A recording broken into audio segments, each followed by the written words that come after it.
NASA is about to launch a spacecraft on a nearly 6-year journey to visit an asteroid named Psyche. The spacecraft will be exploring the asteroid made of metal. Psyche orbits the outer region of the main asteroid belt between Mars and Jupiter. Joining us now for more on this is CBS News space analyst Bill Harwood. Bill, good to talk to you. Walk us through this launch. Now we're going to get the go. Yeah, you know, this is fairly exciting as these things go. Not that any rocket launch isn't, but this is a Falcon Heavy. It's the most powerful rocket, operational rocket in the SpaceX inventory. This is only the 8th flight of this rocket, and it's the first time NASA's used a Falcon Heavy to send a spacecraft to deep space. So there's quite a lot riding on it. This is a $1.2 billion mission to go explore this asteroid named Psyche, which might be the remnant, core of an ancient planetoid that got destroyed early in the solar system. They're hoping by studying Psyche, they'll learn more about how the cores of rocky planets like Earth, Mars, Venus, Mercury, how they might have formed 4.5 billion years ago. So then, give us a sense of how this mission is supposed to unfold. Like, the rocket is going to fly around the asteroid, is going to crash into it. What's the plan? Oh, there it goes. Well, let's come back to that in just a minute. On a mission to a metal asteroid in deep space to study the building blocks of our planet's inner space. Vehicles pitching downrange.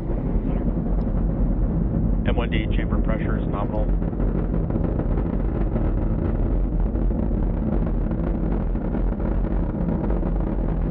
View there from the onboard camera on the booster.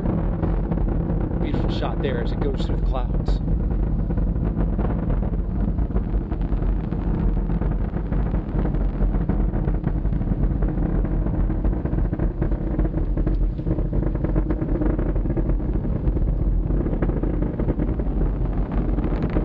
Power and telemetry nominal.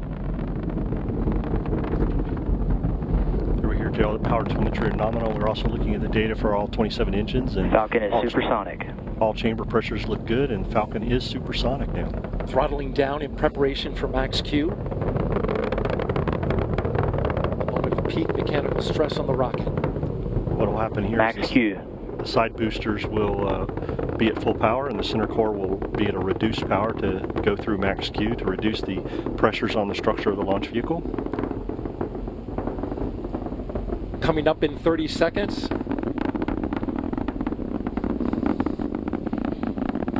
We'll start getting ready to have those boosters cut off.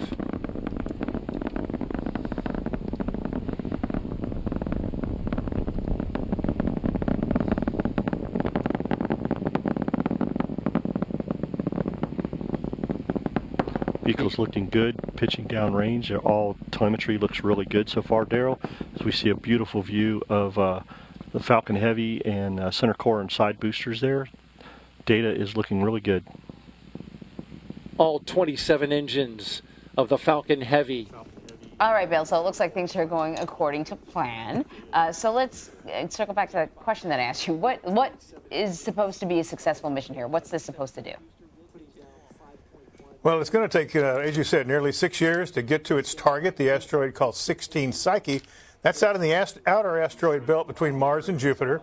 It's one of only 9 known metal-rich asteroids, and they think it's, oh, look at that. There go the 2 side boosters falling away. Mm-hmm. They're going to be coming back to landings here at the Cape Canaveral Air Force Station in just a few minutes while the second stage continues the climb to orbit.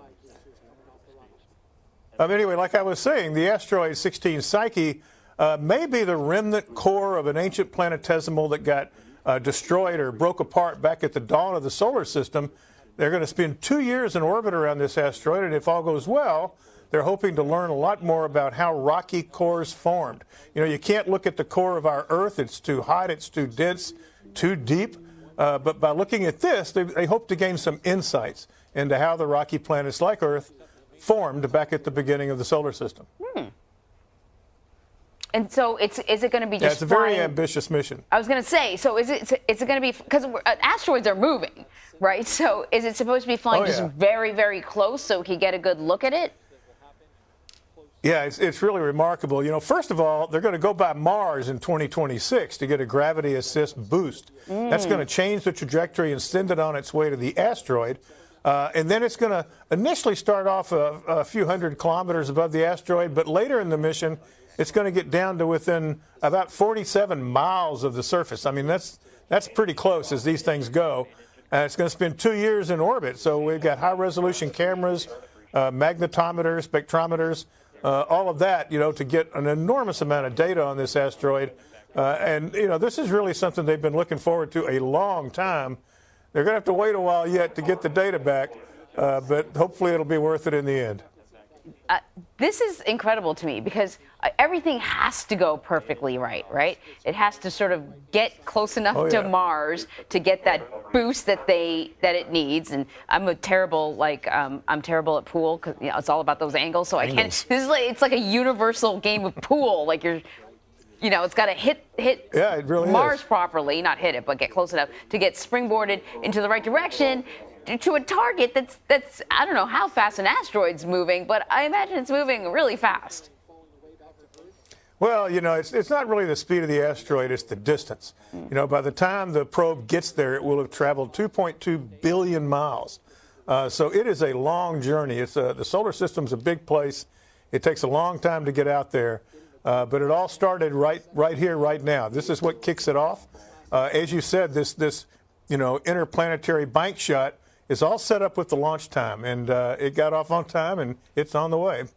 Bill, let me just ask you a sort of a bigger picture question. Excuse me. One of the things that I'm always fascinated by is as our planet is in turmoil, that there are still incredible things happening that supersede, or not supersede, but that imagine, because as you pointed out, it's going to take 6 years for this thing to get to where it's supposed to be. A lot will happen on this planet in those 6 years. So in a typical launch like this, and there have been many where it takes many, many years for satellites and rovers and all sorts of things to get to their location in the solar system, who keeps track of this? I mean, in a world where people quit their jobs and what's the coffee quitting? Change. Administrations change, political parties change. Because you can't be like, we're not going to fund that mission anymore. Yeah, exactly. It's in the middle of it. So how does that work, just in general? Like, who is keeping track of this over the many, many years that a spacecraft like this is on its journey? Well, in this case, and like all of these missions, many, many years go into these things before you get to a launch like we saw today. The Psyche mission has been in progress for more than a decade. That's how long they've been working on this. And so, it's like anybody else that has a job. You get up and go to work in the morning. In this case, hundreds and hundreds of engineers and scientists get up and go to work and plan missions like this. And they certainly don't stop. I mean, I take your point. Yesterday, I was in my home office watching video from the International Space Station, and they had a beautiful pass right above Israel. And you could look down and see the Dead Sea. You could see where Jerusalem was, all from orbit. And the thing the astronauts always say is you don't see borders from space, right? And you don't. It looks utterly peaceful when you look at these images down there. But certainly, missions like this take place against that backdrop of earthly events, and the men and women that work on them, they're aware of this too, but they've devoted a big portion of their lives to making this a success, and that's not going to stop. They're going to get it to Psyche if they possibly can. All right, Bill Harwood, it's really fascinating stuff. Thank you so much.